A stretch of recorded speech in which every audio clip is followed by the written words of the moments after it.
Running a business comes with a lot of what-ifs. But luckily, there's a simple answer to them.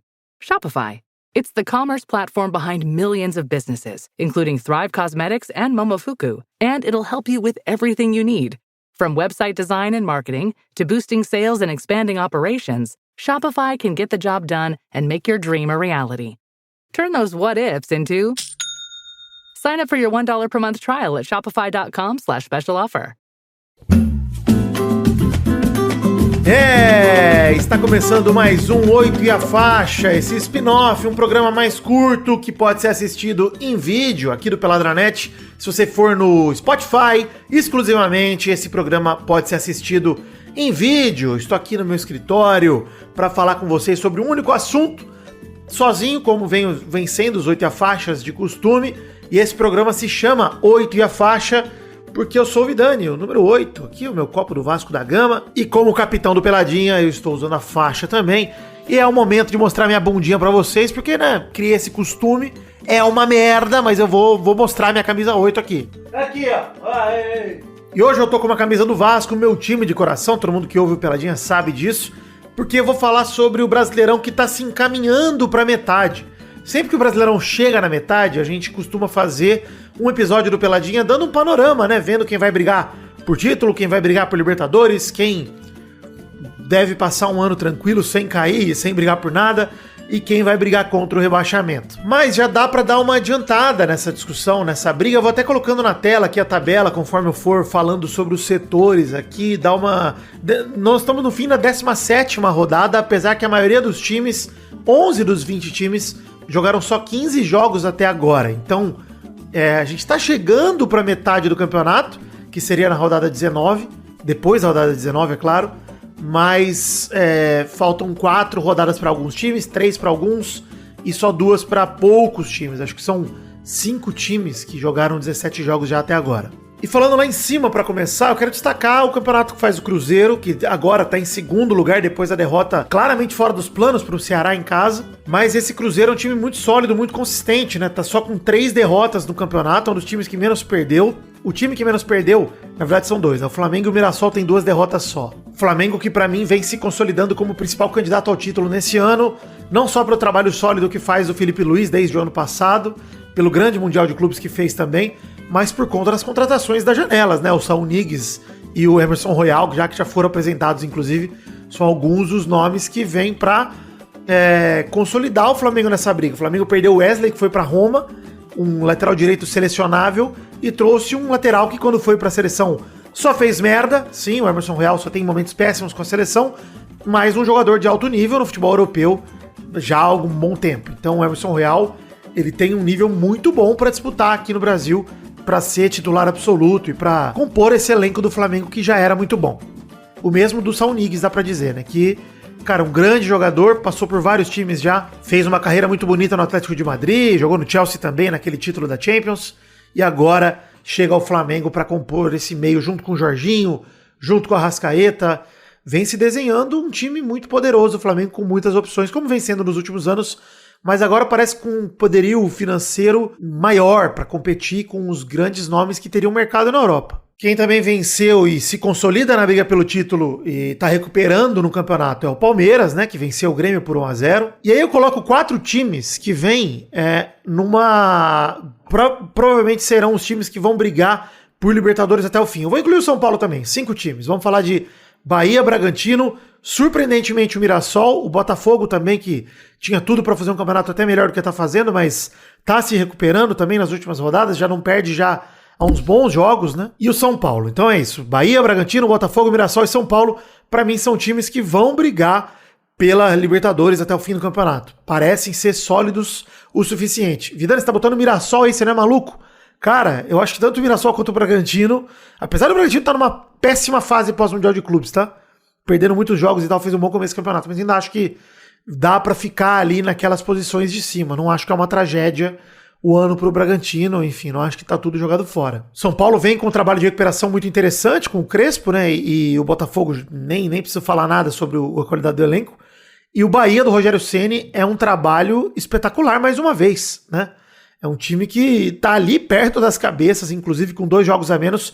Caso o Bahia vencesse os 2 jogos que tem a menos, estaria empatado ou na frente do Cruzeiro, dependendo do saldo de gols. Então, é realmente impressionante a campanha do Bahia. O próprio Palmeiras também tem 2 jogos a menos. O Flamengo tem um único jogo a menos. O Cruzeiro estava na ponta, eu acho que perde um pouco de fôlego, mas deve brigar ali pelo título sim. Não acho que também vá despencar. É interessante ver o campeonato que fazem esses times. E um bom começo de campeonato, principalmente para o Cruzeiro, acho que dá para destacar, porque é um time que vinha de uma temporada desconfiada, com medo de um novo rebaixamento, alguma coisa assim. E agora, cara, se consolida, parece que não vai ser a briga do Cruzeiro. Só uma tragédia levaria o Cruzeiro de volta para uma situação deplorável, né? E aí eu acho, tá, que aí daí para frente, do 9º lugar para baixo, é uma grande bagunça. É difícil cravar os times que vão ficar tranquilos no campeonato até agora. O Ceará, o Inter e o Corinthians, e o Fluminense também, e o próprio Galo, daria pra dizer que esses 5 têm elenco pra não sofrer muito risco, pra não correr muito risco, pra ficar tranquilo. Mas a sequência do Fluminense pós-mundial é terrível, a sequência do Galo e as crises financeiras do Galo também fazem um cenário assustador pro torcedor. O Corinthians, estranhamente, até conseguiu um ponto ou outro, mas também vendo uma sequência terrível. E o Inter vinha bem numa recuperação boa, mas aí teve o revés do empate contra o Vasco, que pro Inter saiu até no lucro o empate contra o Vasco, pelo que jogou principalmente no primeiro tempo. O Internacional, pra mim, ele desses times todos, desse blocão aí que eu falei, é o que tá numa fase melhor, mais tranquila, mais segura.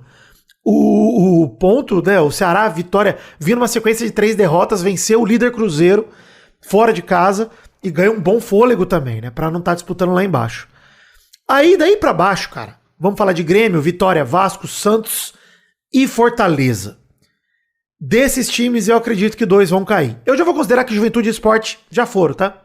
Eu acho que é difícil imaginar um cenário em que Juventude e Sport consigam reverter o cenário de clara desilusão. O Sport tem 0 vitórias até agora em 15 jogos e o Juventude tem 11 pontos em 15 jogos. É muito pouco, muito pouco. Óbvio, uma sequência pode mudar tudo e tal, mas como fazer sequência, né? Os 2 times têm 10 derrotas já no campeonato, é difícil fazer sequência. Hoje, Santos e Fortaleza estão no Z4. Pra mim, Fortaleza perdendo o Vojvoda perde muita força de reação. Ele foi um dos grandes nomes, né, dos treinadores do futebol brasileiro dos últimos anos. Eu acho ele muito bom treinador e é ruim fazer previsão, né? Ruim fazer previsão já começando aqui. Mas é difícil, hein, pensar numa recuperação pro Fortaleza, que também pós-pausa pro Mundial de Clubes aí, tá tentando conseguir um pontinho aqui, um pontinho ali, até venceu, né, nessa rodada, venceu o Bragantino por 3-1, fez um bom jogo, mas tem uma longa caminhada pela frente aí o Fortaleza para se recuperar. O Santos é uma situação assustadora, ainda conseguiu reagir contra o Sport, tava perdendo de 2-0 e conseguiu encontrar 2 gols ali, mas num momento político conturbado também, de crise, pra mim, assim, inaceitável, inexplicável a forma que o Santos tratou o torcedor ali, que cobrou o Neymar, xingou o Neymar, trocou xingo com o Neymar, né, porque o Neymar também não é santo, respondeu o cara xingando ele, mas, cara, fazer boletim de ocorrência, falar que o cara comprou ingresso de forma irregular. Cara, o cara sai do interior pra ir pra Santos pra assistir o time dele, numa situação desgraçada, numa zona de rebaixamento, briga com um moleque bilionário, que é ídolo dele, ele tá cobrando o cara pelo time dele, e vê o time dele tratá-lo como um marginal, né? O Santos tratou o torcedor como um bandido, cara. É triste mesmo. Acho que a crise política no Santos pode afundar mais esse buraco. Realmente é difícil. Difícil. Imaginar um cenário melhor pro Santos aí tá sendo complicado. E você vê, esse time venceu o Flamengo uns 10 dias atrás. Então vai entender a lógica do futebol. Às vezes não tem muita, né? Mas, enfim. Aí eu vou falar do Vasco aqui, que é um time que tem, pra mim, o treinador mais pretensioso e incompetente do futebol brasileiro. Eu acho que o Fernando Diniz tem um trabalho teimoso sempre, que não tá dando resultado no Vasco, apesar que o Vasco conseguiu competir fora de casa contra o Internacional. E deveria não, né? Poderia ter vencido. Deveria não, porque o segundo tempo do Vasco foi muito ruim, abdicou de jogar. Mas, nem quero entrar muito no assunto, todo mundo já falou sobre o claro e evidente erro de arbitragem na expulsão do Léo Jardim por conta de critério. Muita gente vai falar, pô, Vidani, mas é cera, era óbvio que era cera. Mas esse não é o protocolo, né? O juiz tem que dar acréscimo, né? E porque o goleiro é uma punição muito desproporcional se expulsar alguém por cera, sendo que existe o acréscimo como forma de punição. Para cada minuto que o goleiro dá no chão, dá 2 de acréscimo. Pune os goleiros, né? Pune o time que faz cera. não tem problema. Mas, cara, inaceitável que um goleiro seja expulso por cera dessa forma. E, além do mais, da forma, mano, totalmente... É uma jurisprudência bizarra que se abre no Campeonato Brasileiro, porque a gente sabe que não terão outros goleiros que serão expulsos dessa forma. Não haverão, porque não existiram até hoje. Inclusive, o goleiro do Inter, o Rocher, no primeiro tempo, quando o Inter estava sofrendo uma pressão desgramada do Vasco, o Rocher ficou no chão por conta de orientação do massagista. Ele abaixa no pé da trave, tem o vídeo dele falando pro Rocher baixar, pro Rocher cair, e o Rocher não tomou nem amarelo. Então, é bizarra a expulsão do Léo Jardim por esse motivo. Eu também odeio cera, gente. Não é porque é do meu time, não. Eu odeio cera. Eu acho que o Vasco, inclusive, acho que tomaria o gol do Inter com ou sem aquilo. Tudo bem, né? Poderia ter tomado. E tava jogando pra tomar mesmo. Tava terrível a situação do Vasco. Mas qualquer time pode sofrer um negócio desse. Infelizmente foi o meu e vou falar pra vocês que não é legal. Não é uma parada bacana. E é isso, né? Tem outros artifícios menos desproporcionais pra você punir o goleiro, como os acréscimos que eu falei. Então, uma pena. Mas assim, mesmo assim, a campanha do Vasco não é boa. O time do Vasco é limitado, não tem banco de reservas. O Coutinho machucou do nada e de repente tá 4 jogos fora, a gente não entende o porquê. É dureza. A situação do Vasco pro ano promete ser mais um ano duro aí de luta contra o rebaixamento e tô achando que vai ser até a última rodada. Um outro clube candidatíssimo a cair, se não se atentar, é o Vitória, né? Que conseguiu um resultado muito bom, inesperado contra o Mirassol fora de casa. Mas apesar de ter empatado em pontos com o Grêmio, que eu coloquei no cenário... Ah, não, o Grêmio tá aqui também, é verdade. O Grêmio não botei no de cima não, pela sequência recente pós-mundial do Grêmio também é terrível. São 2 pontos nos últimos 4 jogos. É nada, né? Mas esse Grêmio e Vitória estão um pouco melhor de pontuação agora. O Grêmio tem 2 jogos a menos, então poderia estar ali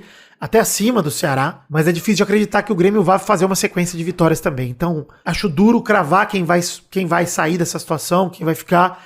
Mas me parece certo que pelo menos até a rodada 35, todos esses times aí que hoje estão da 14ª posição para baixo, vão estar ali na região do Z4. É difícil pensar num desses times arrancando e tudo mais. E ficando tranquilo, né? Bom, vamos ver. Eu não sei qual a expectativa de todo mundo. Deixa nos comentários desse episódio a sua expectativa pro seu time, pros outros times também, para entender como é que você acha que o Brasileirão vai se desenhar. Eu acho que os reforços dessa janela vão fazer diferença e que o Flamengo vai deslanchar e deve ser o principal candidato ao título desse ano. Mas ainda tem muita coisa a acontecer, tem muita rodada para rolar e muitas outras competições também, né?